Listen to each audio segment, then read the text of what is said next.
ይህ እስር ቤት እጅግ በጣም አደገኛ የሆነ እስር ቤት ነው። በዚህ እስር ቤት ውስጥም የሰረቀ ወይም ቀላል ወንጀልን የሰራ ሳይሆን በነፍስ ማጥፋት ወንጀል፣ የተለያዩ አደገኛ ውንብድና እንዲሁም ጨካኝና አረመኔ ሰዎች የሚታሰሩበት ጥብቅ የሆነ እስር ቤት ነው። ፖሎንስኪ ዩኒት ይባላል። በቴክሳስ ውስጥ የሚገኝ እስር ቤት ነው። ከፍተኛ ጥበቃ የሚደረግበት ቦታ ነው። የተለያዩ የነፍስ አጥፊዎች፣ የዕድሜ ልክ እስራትና የሞት ቅጣት የተፈረደባቸው ፍርደኞች በዚህ ስፍራ ይገኛሉ።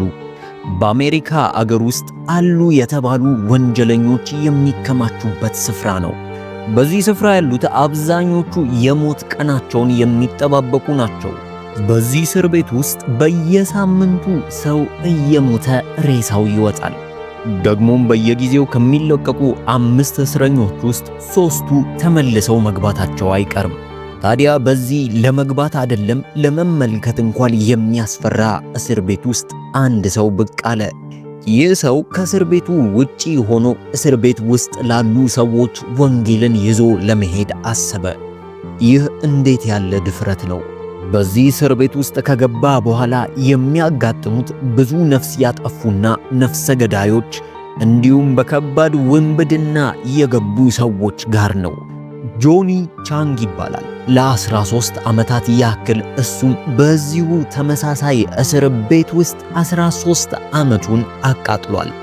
ጆኒ ሲናገር ወደዚህ ለመምጣት የእግዚአብሔር ድምፅ አሳሰበኝ ብሎ ይናገራል። እንዲህም ሲል በቪዲዮ ይደመጣል። መንፈስ ቅዱስ ይህንን ሥራ እንዳረግ ተናግሮኛል። በተለይም ደግሞ መስበክ የምፈልገው ሞታቸውን ለሚጠባበቁና በሞት ፍርድ ለተቀጡ ሰዎች ነው። በዚህ ስፍራ ላይ ለኔ አንድ ሰው ማግኘት እንኳን እጅግ በጣም ትልቅ ድል ነው። አስታውሳለሁ ለብዙ ጊዜ ልክ እንደነዚህ ሰዎች በአንድ የውንብድና ቡድን ውስጥ ነበርኩ። ብዙ ሰርቅ ያለው ብዙ የሚያይጠቅሙ ነገሮችን አድርጌያለሁ። ሰዎችንም በተለይም ደግሞ ቤተሰቤንና እግዚአብሔርንም በእጅጉኑ በድያለሁ። በዚህ እስር ቤት ውስጥ የሚገኙ ሰዎች የበፊት ሕይወታቸው እየተከታተለ እንዳያጠቃቸው እፈልጋለሁ። ምክንያቱም አንዱ ዲያብሎስ የሚሰራበት መንገድ በበፊት ሕይወታቸው መኮነን ነው። በእርግጥ በዚህ እስር ቤት ውስጥ እኔ መናገርም ሆነ እኔ መስራት አልፈልግም። እኔ ራሴን ገለል አድርጌ እግዚአብሔር የራሱን አጀንዳና የራሱን ሥራ ብቻ እንዲሰራ ነው የምፈልገው። በፍጹም ክብሩን ከእግዚአብሔር ጋር መሻማት አልፈልግም። እኔ በሥጋ እዚህ ስፍራ ተገኘው እንጂ ሁሉንም ሥራ የሚሰራው እግዚአብሔር ብቻ ነው። በፍጹም እኔ ከነሱ ተሽዬ አይደለም። እንዲያውም እኔም ልክ እንደነሱ አይነት ሰው ነበርኩ። ስለዚህ ይህን ቪዲዮ ለምታዩት በሙሉ አንድ ነገር እነግራችኋለሁ። የዚህ አጀንዳ ባለቤት እግዚአብሔር ራሱ ነው። በዚህ ያሉትን እስረኞች የእግዚአብሔርን ቃል እስካካፍላቸው ድረስ እጅግ በጣም ጓጉቻለሁ። ደግሞም እግዚአብሔር በእነሱ ሕይወት ውስጥ እንዴት ሊጠቀምና እንዴት ሊሰራ እንደፈለገ ለማወቅ በደንብ ጓጉቻለሁ። ስለ ራሴ ጥቂት ነገር ብቻ ልበላችሁ። ስሜ ጆኒ ቻንግ ይባላል። የሙሉ ጊዜ አገልጋይ ነኝ። ገና በ12 ዓመቴ ነው የውንብድና ሥራ ውስጥ የተሳተፍኩት። ከ12 ዓመቴ እስከ 25 ዓመቴ ድረስ በዚህ እስር ቤት ማቆያ ውስጥ ቆይቻለሁ። ለ13 ዓመታት የካሊፎርኒያ ማረሚያ ውስጥ ነበርኩ። ውስጤ ብዙ ስብራትና ብዙ ባዶነት ነበር። ደግሞም ከባድ የሚባል ራስን ማጣትና ድህነቱ ውስጥ ነበርኩ። ስለዚህ የእስረኞችን ስሜት በቀላሉ መረዳት እችላለሁ ብዬ አስባለሁ። ምክንያቱም እኔም ልክ እንደነሱ አንዱ ነበርኩ። እስረኞች ብዙ ጊዜ በውስጥ ባዶነት ይጠቃሉ። ውስጣቸው ብዙ ጥያቄ አለ። በዚህ ምክንያት እስረኞችን መጠየቅ እወዳለሁ። በዚሁ አገልግሎት ዘርፍ ውስጥ ነው አጥብቄ የምሳተፈው። ሰዎችን ከዚህ የድብርትና የብቸኝነት ስሜት ማላቀቅ እፈልጋለሁ። ስለዚህ ዛሬ በፖሎንስኪ ዩኒት ተገኝተን እነዚህን ሰዎች እንጠይቃለን። በአገሪቱ ውስጥ እጅግ በጣም የታወቀ የሞት ፍርድ የሚሰጥባቸው ቦታዎች አንዱና ዋነኛው ነው። ብዙ ሰዎችም በዚህ እስር ቤት ውስጥ የሞት ፍርዳቸውን እየተጠባበቁ ይገኛሉ። የኔ ዓላማ በዚህ እስር ቤት ውስጥ አንድና አንድ ነው፣ ቢያንስ አንድ ነፍስን ማዳን። ወደዚህ ስፍራ እንድንገባ ያመቻቹልን ሾንና አልበርት የሚባሉ ሰዎች ናቸው። ለነሱ ምስጋናዬን ማቅረብ እፈልጋለሁ። ያው የነሱም አገልግሎት ዋናኛ ዓላማ ልክ ከኔ ጋር ይመሳሰላል። እኔንም እነሱንም አንድ የሚያደርገን ነገር ተስፋ የቆረጡትን ማንሳት ላይ ነው። በተለይም አንድ ሰው ከእስር ቤት ከወጣ በኋላ መቼም ቢሆን ተመልሶ ወደዛ እስር ቤት እንዳይሄድ ከዓላማውና ከራእዩ ጋር ማገናኘት ነው። እስር ቤቱ የተለያየ ክፍሎች አሉት። ኤ ሳይድ የሚባለው ብዙ የወንጀል ሪከርድ የሌለባቸውና በትናንሽ እስራቶች የተፈረደባቸው ሰዎች ናቸው። በእርግጥ ኤ ሳይድ ላይ ላለ ሰው የተለያየ እንቅስቃሴዎችን ማድረግ ቀላል ይሆንለታል። እንደ ልቡ ይወጣል ይገባል ማለት ይቻላል። በግራ በኩል ያለው ደግሞ ቢ ሳይድ ተብሎ ይጠራል። ቢ ሳይድ ማለት የሞት ፍርደኞች ያሉበት፣ እድሜ ልክ የተፈረደባቸው ወይም ደግሞ ለረጅም ጊዜ የእስር ፍርድ ያለባቸው ሰዎች ናቸው። ስለዚህ ምን ጊዜም በቢ ሳይድ ውስጥ ያለ ሰው ከሆነ እያለ ማውራቱን እየቀጠለ ባለበት ሰዓት አንድ ፖሊስ ስማቸውን ጮክ ብሎ ይጣራል። ወዲያውኑ ከቆሙበትና ከሚያወሩበት ቦታ ሄዱ። እንዲህም ብሎ ተናገረ። በእስር ቤት ውስጥ ፕሮግራም ስታስይዙ ወዲያውኑ ነገሮችን ማካሄድ አለባችሁ። ምክንያቱም እስረኞቹ የእረፍት ሰዓት፣ የምሳ ሰዓት፣ የመተኛ ሰዓት ተባብሎ ስለሚከፋፈል የሚሰጠን ጊዜ እጅግ በጣም ውስን ነው። በዛች ውስን ደቂቃ ውስጥ ግን ብዙ ስራዎችን ሰርቶ ለመውጣት አቅደናል። ከዚህ በኋላ ወደ ተጠሩበት ክፍል መግባት ጀመሩ፣ መናገርም ጀመሩ። ያው እስር ቤት ከበድ ያለ ስሜት አለው። ለምሳሌ እኛ እንኳን ወደዚህ የገባን ሳለ የሆነ የከበደ ስሜት ውስጣችንን ይሰማው ነበር። በእርግጠኝነት የትኛውም ሰው እንደዚህ ያለ እስር ቤት ውስጥ መገኘት አይፈልግም። ምንም ተስፋ የለበትም። በኋላ እነዚህ 3 አገልጋዮች ወደ ቢ ሳይድ ወይም ደግሞ የሞት ፍርደኞችና የእድሜ ልክ ፍርደኞች ወደሚገኙበት ስፍራ ዘለቁ። ብዙ አረንጓዴና ነጭ ቀለም የለበሱ እስረኞችም ቁጭ ብለው ይጠባበቋቸው ነበር። ያስታውቃሉ። ግማሹ እስረኞች እነሱን ለመቀበል በር ላይ ይጠብቋቸው ነበር። የተቀሩት ደግሞ ይዘው የመጡትን ለመካፈል ቁጭ ብለው ጠብቋቸዋል። ጨለምለም ያለ አዳራሽ ይመስላል። አዳራሹ ግዙፍ በሆኑና የተለያዩ ታቶዎች በተነቀሱ ሰዎች ተሞልቷል። ታዲያ እነ ጆኒ ልክ ሲገቡ እስረኞቹን ሰላም እያለና ሞቅ ባለ አቀባበል እየተቀበሉት የቻለውን ያክል ሰው ሰላም አለ። እስር ቤት ውስጥ የነብዩ ዳንኤል ምስል በትልቁ ተለጥፏል። ሁሉም ከተረጋጋ በኋላ ፕሮግራም ተጀመረ። የእስር ቤቱ አንዱ አስተዋዋቂ የሆነው የእድሜ ልክ ፍርደኛ እንዲህ ብሎ የመጡትን ሰዎች አስተዋወቀ። ጆኒ ቼንግና ቡድኑ ከካሊፎርኒያ ድረስ የመጡት እኛን ለመቀበል ነው። እስኪ ሁላችንም ሞቅ ያለ አቀባበል እንቀበላቸው አለ። ከዚህ በኋላ ግማሹ ብድግ ብሎ ግማሹ ቁጭ ብሎ እያጨበጨበ ጆኒ ቼንግን ወደ መድረክ ሸኘው። ጆኒ ቼንግም ምስጋናውን ባንገቱና በድምፁ ከገለጸ በኋላ ማይኩን ወደ አፉ አስጠግቶ መናገር ጀመረ። አስታውሱ፣ ቅድም እንደነገርናችሁ ጆኒ ቼንግ ያለበት ስፍራ ቢ ሳይድ ወይም ደግሞ ከባባድ ፍርደኛ ያሉበት ስፍራ ነው። እንዲህ ብሎ መናገር ጀመረ። እሺ፣ ስላረጋችሁልን አቀባበል እጅግ በጣም አመሰግናለሁ። ሌላ ጊዜ እስር ቤት ውስጥ በማገለግልበት ወቅት ከ70-60 በላይ ሰው የለም። እናንተ ግን እጅግ በጣም ብዙ ናችሁ። ትንሽ ያስፈራል፣ ግን እጅግ በጣም አመሰግናለሁ። ቅድም ወንድሜ እንደገለጸው የምኖረው ካሊፎርኒያ ውስጥ ነው። ነገር ግን ያደግኩት ማረሚያ ስፍራ ውስጥ ነው፣ ማለትም የልጆች ማረሚያ። እንደሰማሁት ከሆነ አብዛኞቻችሁ ያንን ስፍራ ታውቁታላችሁ ብዬ አስባለሁ። ገና ልጅ እያለሁ ብዙ መከራዎችን አይቻለሁ። ለምሳሌ በጎዳና ላይ እንደዚህ አይነት ስራ ውስጥ ስሳተፍ ተተኩሶብኝ ያውቃል፣ በጩቤ ተወግቼ ያውቃለሁ። ብዙ ነገር ደርሶብኛል። ዛሬ ግን እዚህ የመጣሁት ይህንን የድሮ ታሪኬን ላካፍላችሁ አይደለም። አያችሁ፣ ረጅም ጊዜያትን በእስር ቤት ውስጥ አሳልፌ ያውቃለሁ እና ደግሞ እስር ቤት ምንም የሚመች ነገር የለውም። ከምንም በላይ ግን እስር ቤት ውስጥ በነበርኩበት ወቅት ክርስቲያኖችን አልወዳቸውም ነበር። ምክንያቱም ሳያቸው ግብዞች ይመስሉኝ ነበር። ግብዝ ማለት እያስመሰሉ ይመስለኛል።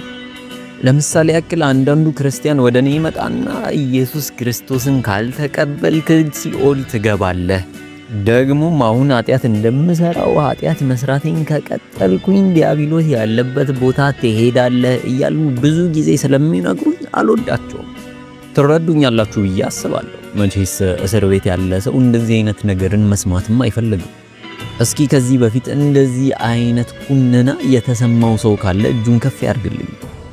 አዎ፣ ስለዚህ ልክ ነኝ። ብዙዎቻችሁ ይህ ኩነና ተሰምቷችሁ ያውቃል። በእስር ቤትም ከእስር ቤቱም ውጪ ገንዘብ አግኝቼ አውቃለሁ። ብዙ ጊዜ ተሳክቶልኝ ያውቃል። በእርግጠኝነት እናንተም በእንደዚህ አይነት ጎዳና አልፋችሁ ሊሆን ይችላል። ነገር ግን ይህ ሁሉ ነገር እንዳለ ሆኖ አንድ ነገር ከውስጤ ማስወገድ አልቻልኩም ነበር። ባዶነት። ውስጤ ከፍተኛ የሆነ ባዶነት ይሰማኛል። ምንም ያህል ገንዘብ ብሰራ እንኳን ውስጤ አንዳች ባዶነት ነበር። ልክ ልባችሁ ውስጥ የሆነ ቀዳዳ ያለ ያክል ይሰማል። ልብ ውስጥ ያለ ቀዳዳ ጥሩ መግለጫ መንገድ ነው ብዬ አስባለሁ። እንዲያውም አስታውሳለሁ በአንድ ወቅት እስር ቤት ውስጥ ሆኜ ደስታ ከኔ ሲርቅ ምናልባት ከዚህ ስፍራ ከወጣው በኋላና የምፈልገውን ያክል ገንዘብ ከሰራው ደስታ ወደኔ ይመለሳል፣ ተስፋም አገኛለሁ ብዬ አስብ ነበር። ያ ግን በፍጹም አልሰራልኝም። ከዚህ በኋላ ምናልባት ጥሩ ትዳርና የምታምር ሚስት ካገኘው ነገሮች ሁሉ ይስተካከላል ብዬ አስቤ ነበር። ያም አልሰራም። እሺ ምናልባት የተለያዩ ቁሳቁሶችን፣ ቤቶች፣ መኪና፣ የተለያዩ የምፈልገውን ያክል ልብሶች ካሉኝ ባዶነቱ ይደፍንልኛል ብዬ አሰብኩኝ። ያም አልሰራም። አንዱም የጠቀስኩላችሁ ነገር ጥቂት ታክል እንኳን ልቤ ውስጥ ያለውን ባዶነት ሊሞላ አልቻለም። ልክ በዛ ሰዓት የተመሳቃቀለ ህይወት እየኖርኩ እንደሆነ ተረዳው። ከእስር ቤት ከወጣው በኋላ ከእስር ቤት የባሰ ጨለማ ውስጥ እንዳለው ተረዳው። መኖር አልቻልኩም። ምክንያቱም ውስጤ ባዶነት አለ። በአንዴ ይደበራለሁ፣ ቶሎ ቶሎ ይከፋኛል፣ ደግሞም ብቸኝነት ይሰማኛል። ሞት እንኳን ያስናፍቅ ነበር። ነገር ግን እኖራለሁ እንጂ አሁንም አልሞትኩም። የህይወት ትርጉም ከምነግራችሁ በላይ ግራ ነው የገባኝ። ምን አለፋችሁ ህይወት ዝም ብሎ መኖር ሆነብኝ። እስኪ ስንቶቻችሁ ይህ ስሜት ተሰምቷችሁ ያውቃል? አዎ ሁላችንም ይህ ተሰምቶን ያውቃል ማለት እንችላለን። ዝም ብሎ የመኖር ስሜት፣ ያለ ምክንያት መኖር፣ የህይወት ትርጉም እንኳን ግራ ሲገባን። ጆኒ ይህንን በሚናገርበት ወቅት ሁሉም በሚባል ሁኔታ አንገታቸውን እየነቀነቁና በተመስጦ እያዩት ያዳምጡት ነበር። ምክንያቱም እያወራ የነበረው ከብዙ ሰዎች ጋር ሊመሳሰል የሚችል የህይወት አኗኗር ነበር። በተለይም ደግሞ እስር ቤት ውስጥ ላሉ ሰዎች። ምክንያቱም እነዚህ ሰዎች ከማንም በላይ በተስፋ መቁረጥ ስሜት ተውጠው ነው ያሉት። አጥብቀው ይሰሙታል። እንዲህም እያለ ይነገራቸው ነበር። አያችሁ፣ የእግዚአብሔር ቃል ከጋንግነት ወደ ክርስቲያንነት ወይም ደግሞ ወደ እግዚአብሔር ተከታይነት አመጣኝ። የእግዚአብሔር ቃል ብቻ ነው የሰዎችን ልብ ሰርስሮ መግባት የሚችለው። ለሰው ልጅ ተስፋ መስጠት የሚችለው ጌታ ኢየሱስ ክርስቶስ ብቻ ነው። አያችሁ፣ ለዛ ነው ጌታ ኢየሱስ ክርስቶስ ሲናገር ማንም ሸክም የከበደው ቢኖር ወደኔ ይምጣ ያለው። ከዛ በኋላ ወደሱ ከሄዳችሁ በኋላ እሱ የሚያደርገው እናንተን ማሳረፍ ነው። ስለዚህ ማረፍ ለሚፈልግ የትኛውም ሰው የምመክረው ትልቁ መድኃኒት ኢየሱስ ክርስቶስን ወደ ውስጡ እንዲያስገባ ነው። አሜን። በዚህ እንደምትስማሙ አምናለሁ። እስቲ አብዛኞቻችሁ በዚህ ያላችሁት በሙሉ ጥያቄ እንዳላችሁ አልጠራጠርም። አሁን ጊዜው ከውስጣችሁ ያለውን ጥያቄ አውጥታችሁ የምትጠይቁበት ነው። ስለዚህ ነፃነት ይሰማችሁ። ከዚህ በኋላ ማይክ ለአንድ ጠቆር ላለ ገዘፍ ላለ ሰው ተሰጠው። ከእስረኞቹ መካከል ነው።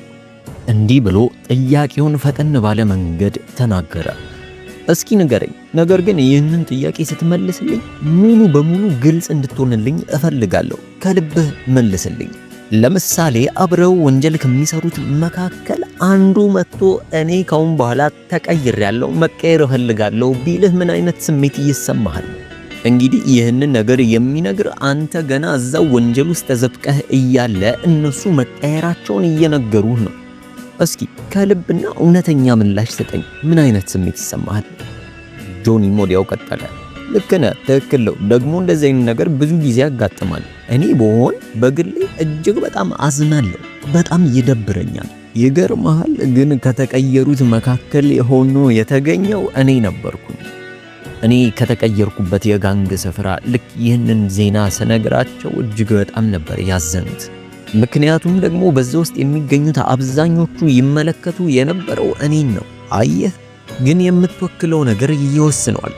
ለምሳሌ በአንድ የወንጀል ቡድን ውስጥ ስትሆን ያንን ወንጀል ቡድን ወይም ደግሞ ካንተ ከፍ ያለ አካልን ስምን እየወከልክ ነው። ምንም ነገር ስታደርግም ሆነ ሲደረግብህ መጀመሪያ የሚጠራው ያ የምትወክለው ነገር ነው። ሊያድንህም ሊተውህም የሚችለው የምትወክለው ነገር ነው። አንተ ተወካይ ነህ። ልክ እንደዛው በክርስትና ዓለም ውስጥም የምትወክለው አንድ መንግስት አለ። እሱም የእግዚአብሔር መንግስት ነው። በሁለቱም ቦታዎች ላይ ካንተ የበለጡ ነገሮችን ታገለግላለህ። ነገር ግን የትኛው ጋር መጠራት እንደምትፈልግ ምርጫው የራስህ ነው። ተረዳኝ ይመስለኛል አይደል? ለምሳሌ እኔ አሁን ኢየሱስ ክርስቶስን ነው የምወክለው። ድሮ ግን በዛ ወንብድና ውስጥ እያለው የነበረኝን ሰፈር እወክል ነበር። ለምሳሌ የኔ ስም ሲጠራ የዛ አካባቢ ሰው እንደሆንኩኝ ይታወቃል። አሁን ግን በክርስትናና ስሜ ተቀይሮ በኢየሱስ በኩል ነው የምታወቀው። አሁን እኔ ያለሁበት ስፍራ ልነግር ከምችለው በላይ እጅግ በጣም ምርጥ የሚባል ቦታ ላይ ነኝ። ዲያብሎስ ለክፋት ፈልጎኝ ነበር፣ ለክፋትም ይጠቀምብኝ ነበር። ነገር ግን እግዚአብሔር አምላክ ያንን ቀየረው። ተመለሰልህ። እስረኛውም ደስ የሚል ፈገግታውን እያሳየው አመሰግናለሁ ብሎ ተቀመጠ። ሌሎችም አጨበጨቡለት። ማይኩንም ለሌላ ሰው አስተላለፈ። አንድ አረንጓዴ ጃኬት ያደረገና መነጽር ያደረገ ልጅ ተነሳና ጥያቄውን ጀመረ። ለምሳሌ ቅድም እንዳልከው አይነት ቡድን ውስጥ ስትሆን ከጊዜ በኋላ አንድ የመሪነት ደረጃ ላይ ትደርሳለህ። ማለት ብዙዎች አንተን መከተልና ማየት ይጀምራሉ። በተለይም ደግሞ ክልል ውስጥ ያሉ ልጆች። ታዲያ እነዚህ ልጆች አንተ ስታደርግ እያዩ እየተከተሉ ከኖሩ በኋላ አንተ የሆነ ጊዜ ከተቀየርክ በኋላ እነዚህ ልጆች የአንተን ቦታ ሲተኩ ትመለከታለህ። ያኔ እነዚህ ልጆች ብዙ ችግር ውስጥ ሊገቡ ይችላሉ። መውጫውን የማያውቁት አደጋ ውስጥም ሆነ ሊገቡ ይችላሉ። በዚህ ሰዓት ምናልባት ያንተን እጅና ያንተን እርዳታ ፍለጋ ወደ አንተ ይመጣሉ። ታዲያ እነዚህን ታዳጊዎች መክፋት አትፈልግም። ምክንያቱም የምታውቃቸው አንተን ሲከተሉ የኖሩ ልጆች ናቸው። ደግሞም እነሱ ጋር አብረ መዋጋት አትችልም። ምክንያቱም አሁን የተቀየርክ ሰው ነህ። እንዴት ነው ሁለቱን ነገር ማመዛዘን የሚቻለው? ወይም ደግሞ በሌላ መልኩ እንዴት ነው አንተ አሁን ላይ የተሻለ ነገር ውስጥ እንዳለህና አንተን መከተል እንዲችሉ ማድረግ የሚቻለው? ድሮ አንተን ለመጥፎ ነገር እንደተከተሉ ሁሉ አሁን ደግሞ ለመልካሙ ነገር እንዲከተሉ ማድረግ የሚቻለው እንዴት ነው? ጆኒን ቀጠለ። አሁን በጠየቅከው ነገር ላይ እጅግ በጣም ጥንቃቄ ያስፈልጋል። ምክንያቱም በመጀመሪያ ሁል ጊዜ ከነዚህ ታዳጊዎች ጋር ክፍት የሆነ የንግግር መስመርን ማስቀመጥ አለብህ። ከዚህ አይነት ህይወት ውስጥ ዘግተህ ስትወጣ በፍጹም እነዚህ ሰዎችንም ዘግተህ መውጣት የለብህም። ምክንያቱም ደግሞ የመገናኛ መስመርህን ታቋርጣለህ። አየህ፣ ሁል ጊዜ ልውውጥ ያስፈልጋል። ለምሳሌ ይህ ክፍል በብር ጥቅጥቅ ብሏል እንበል። ነገር ግን ይህንን ብር አውጥቼ የምፈልገውን ነገር ካልገዛውበት፣ ልብስ፣ ጫማ እና የተለያዩ ነገሮችን መግዛት ካልቻልኩበት ይሄ ብር ወረቀት ብቻ ሆኖ ይጨርሳል። ስለዚህ ይህ ገንዘብ እንዲጠቅምና ከወረቀት ያለፈ ጥቅም እንዲኖረው መገበያየት አለብኝ። እሱን ይዤ መውጣት አለብኝ። አየህ፣ ልብም ልክ እንደዚሁ ነው፣ መቀያየር ይፈልጋል። ለሰዎች እኔ ያገኘሁትን ሰላምና ደስታ መናገር አለብኝ። እነዛ ሰዎች ደግሞ ተቀብለው ያዳምጡኛል። መስጠት መቀበል፣ መስጠት መቀበል። በቀድሞ ህይወቴ የተለያዩ ወጣቶችን ወደ እኔ እንዲመጡና በእኔ እንዲሳቡ አድርጌ ሊሆን ይችላል። በአሁኑም ህይወቴ ተመሳሳይ ነገር ማድረግ አለብኝ። አሁን እኔ ተለወጥኩ ማለት ሌላውን መለወጥ የለብኝም ማለት አይደለም።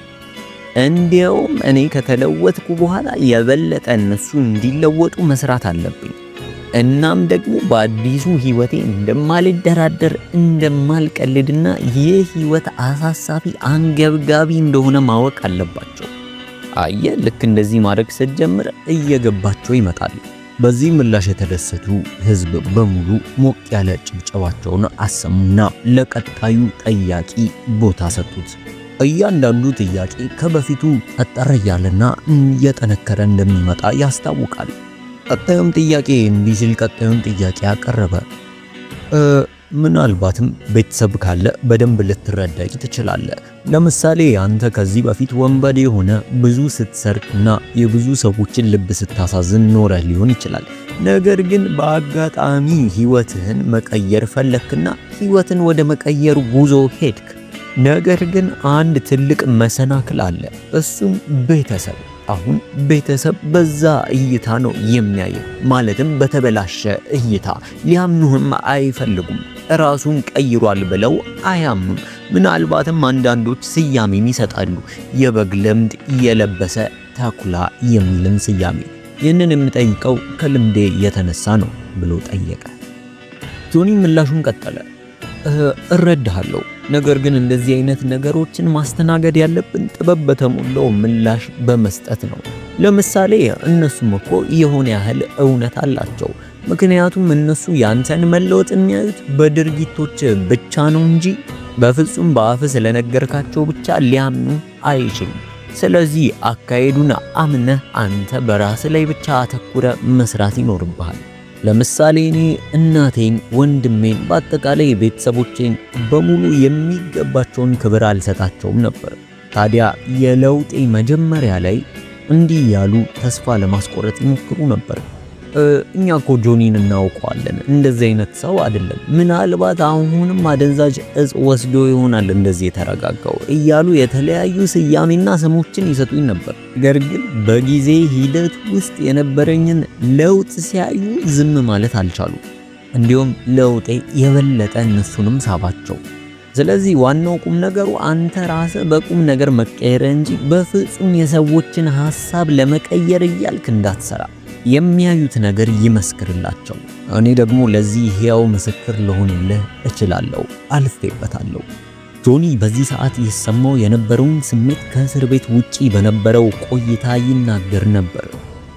በእርግጥ ጥያቄ ይጠይቃሉ ብዬ አላሰብኩም ነበር። ምክንያቱም በእስር ቤት ውስጥ ስትሆን በፍጹም የልብህን ማውራትም የለብህም፣ እንድታወራም ደግሞ አይፈቀድልህም። እስር ቤት ውስጥ የሆነ መስመር አለ። እሱም መስመር አልፈ መሄድ አይታሰብም። ይህ ሁሉም የሚያውቀው የእስር ቤት ፖለቲካ ነው። እነዚህ ነገሮች ግን ተላልፈ ከሄድ ሁሉም ሰው ይህ ሰው ደካማ ነው ብለው ነው የሚያስበው። ታዲያ እኔም እነዚህ ሰዎች ልባቸውን ከፍተው ከልባቸው ነገሮችን መናገርና ጥያቄዎችን መጠየቅ ሲጀምሩ የእውነት እግዚአብሔር በዛ ቦታ ላይ ሲሰራ እንደነበር ተረዳው። የተናገርኩትንና የሰበኩትንም ቃል እንደተቀበሉኝ ተረዳው።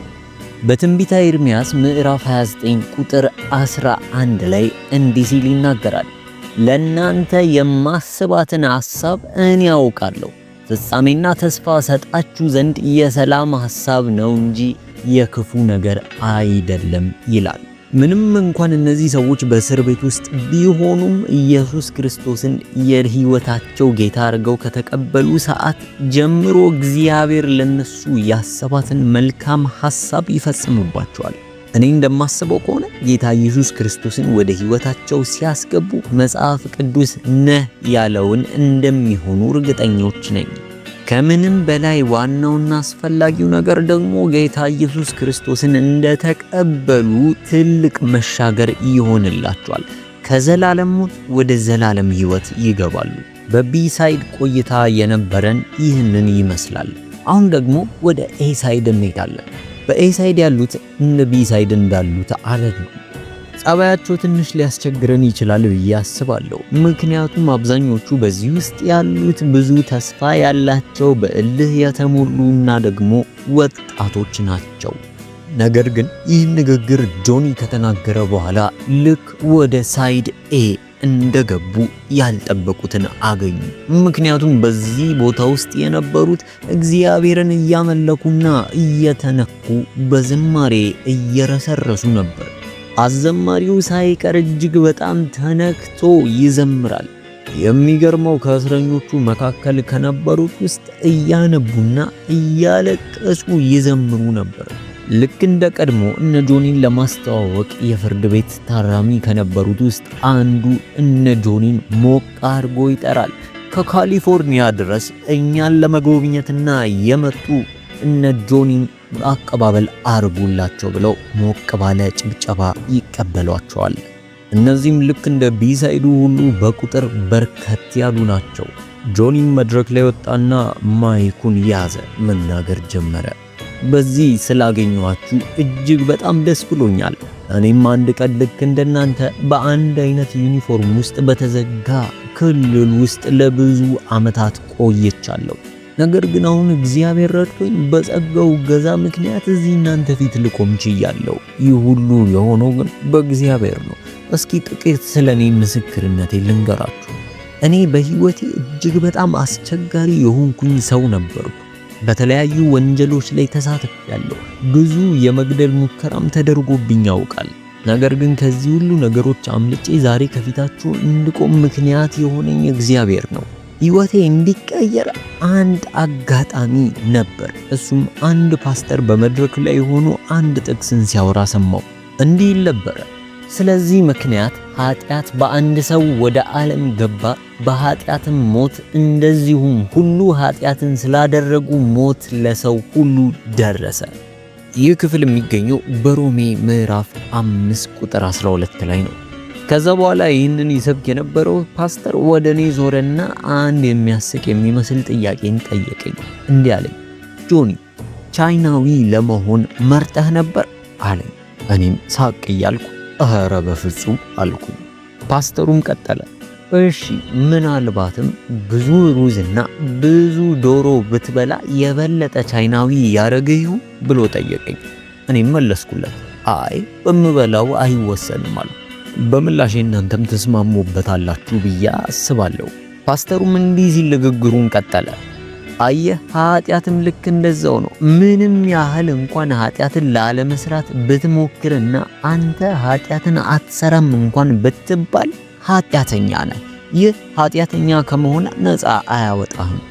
ለምን ብለህ ከጠየቀኝ ደግሞ በአዳም ምክንያት። ስለዚህ ኃጢአት ማንነት እንጂ ድርጊት አልነበረም። የምላችሁ የገባችሁ ነው አይደለ? የኃጢአትን ትክክለኛ ምንጭና ማንነት የፓስተር እየነገረኝ ነበር። እንዲህ ብሎ ትልቅ ነገርን መለሰልኝ።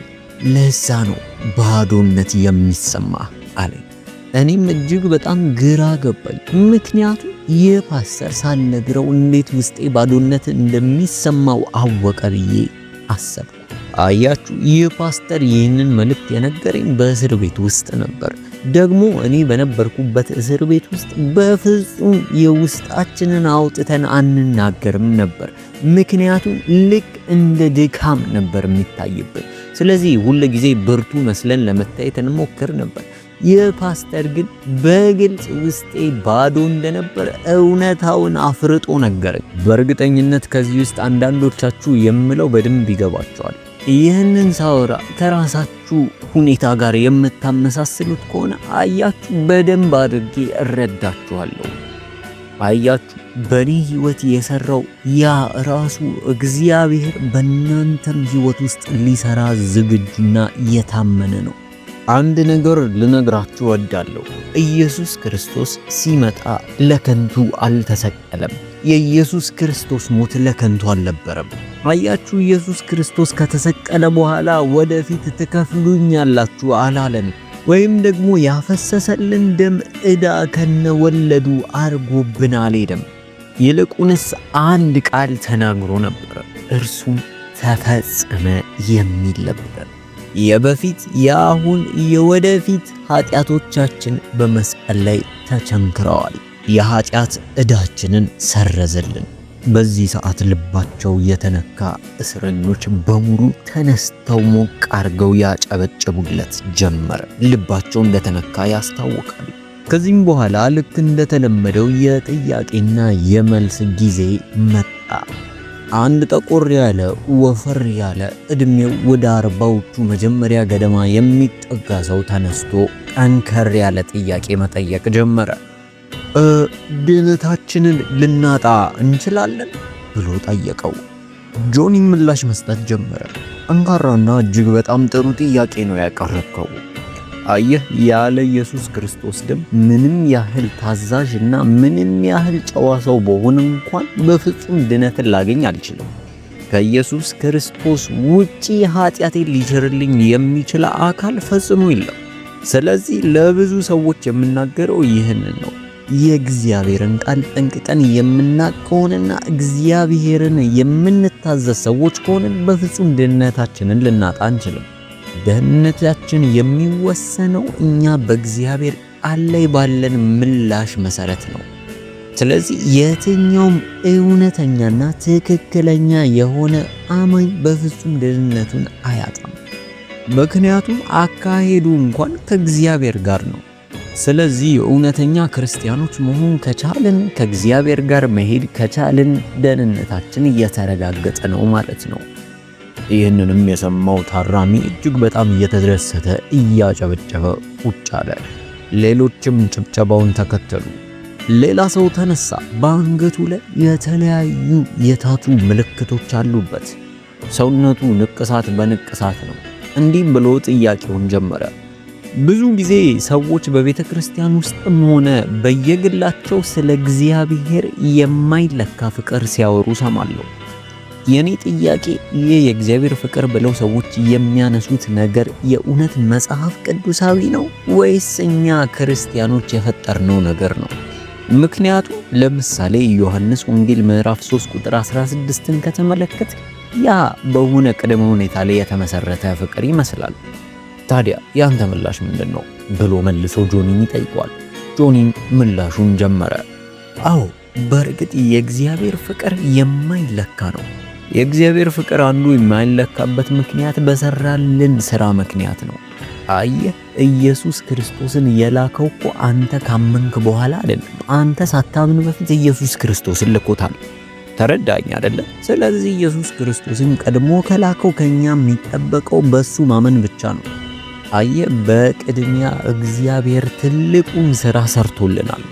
አየህ፣ እግዚአብሔር ይህንን ያደረገው በሱ እንድታመንበት ስለፈለገ ነው።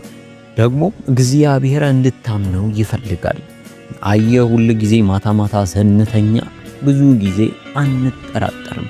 ነገ እንነሳ ይሁን ነገ እግራችን ይታዘዝልን ይሁን የሚለውን አስበነው አናቅም። ይልቁንስ በእምነት እንተኛለን፣ በእምነት ደግሞ እንነሳለን።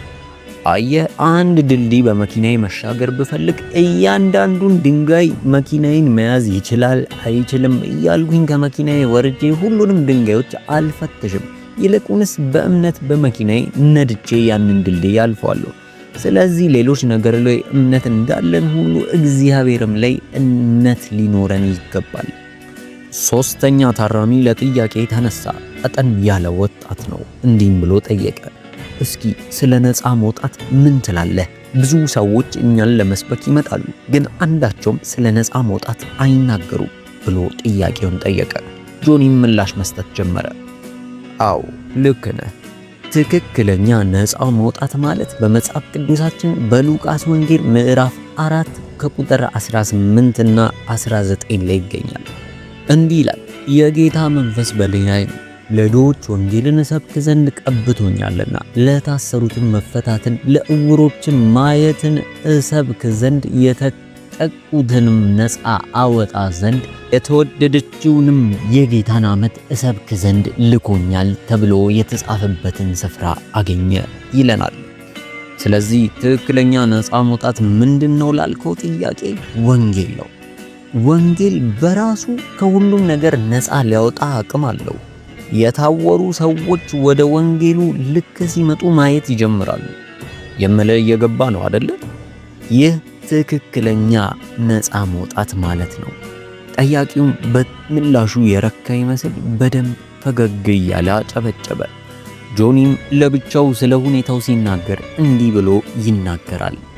በእውነት የነዚህ ሰዎች ምላሽ ከአቅሜ በላይ ሆኖ ነበር። እንደዚህ አልጠብኩም። ደግሞ እግዚአብሔር የእውነት በሥራ ላይ እንደነበር ተመልክቻለሁ። እግዚአብሔር በደንብ አግዞናል። ምንም እንኳን እስር ቤት ቢሆንምና በጨለማ የተዋጠ ተስፋ የለሽ ስፍራ ቢሆንም መብራት ብርሃን የሆነው ኢየሱስ ክርስቶስ በዚህ ስፍራ ላይ ገብቶ ጨለማዎችን በሙሉ ገፎ ነበር። ለኔ በግሌ እጅግ በጣም ደስተኛ ነኝ። አስፈላጊውን የእስር ቤት ቆይታችንንና ስብከታችንን አጠናቀናል። የሚገርመው ነገር ይህንን ሁሉ ፕሮግራም አቀነጃጅተው የነበሩት ከቀድሞ ሕይወታቸው በእስር ቤት ያሳለፉ ሰዎች ነበሩ። ሁሉም አሁን ጌታ ኢየሱስ ክርስቶስ ሕይወታቸውን እንደለወጠላቸውና ሌሎችንም እንዲለውጡ እንዳስታጠቃቸው ይናገራሉ። ይህ ፕሮግራም ካሰብነው በላይ በስኬት አልቆልናል። እግዚአብሔር በሚገባ ረድቶናል። ደግሞም እናምናለን የተለያየ ዘሮችን በእነዚህ ሰዎች ሕይወት ላይ እንደዘራን አንጠራጠርም። አያችሁ፣ ይህንን ነገር ማድረግ እግዚአብሔርን የእውነት የሚያስደስተው ሥራ ነው። ምክንያቱም መጽሐፍ ቅዱሳችን በማቴዎስ ወንጌል ምዕራፍ 25 ቁጥር 41 እንዲህ ሲል ይናገራል። በዚያን ጊዜ በግራው ያሉትን ደግሞ ይላቸዋል፣ እናንተ እርጉማን ለሰይጣንና ለመላእክቱ ወደ ተዘጋጀው ወደ ዘላለም እሳት ከእኔ ሂዱ። ተርቤ አላበላችሁኝምና፣ ተጠምቼ አላጠጣችሁኝምና፣ እንግዳ ሆኜ አልተቀበላችሁኝምና፣ ታርዤ አላለበሳችሁኝምና፣ ታምሜ ታስሬም አልጠየቃችሁኝምና። አያችሁ፣ የታሰሩትን መጠየቅ ለእግዚአብሔር ክብር ነው። እግዚአብሔር የጠየቀው ነውና እግዚአብሔርን ማክበር ነው። በእርግጥ በምናየው እነ ጆኒ እጅግ በጣም የሚያስደስትን ሥራ ሲሰሩ ተመልክተናል። ስንቶቻችን የዚህን ታላቁን ጌታ ትእዛዝ ታዘን ሄደን ይሁን? ስንቶቻችንስ ከዚህ ታላቅ ትእዛዝ ጋር ተላልፈናል? በመጽሐፍ ቅዱስ መሠረት ይህ ትክክለኛ አምልኮ ነው። በዚህ ቪዲዮ ምን ያህል ደስተኞች ናችሁ? ይህ ቪዲዮ የእውነት ጠቅሟችኋል? ሐሳባችሁን በኮሜንት ሴክሽን ላይ ጻፉልን። እናመሰግናለን።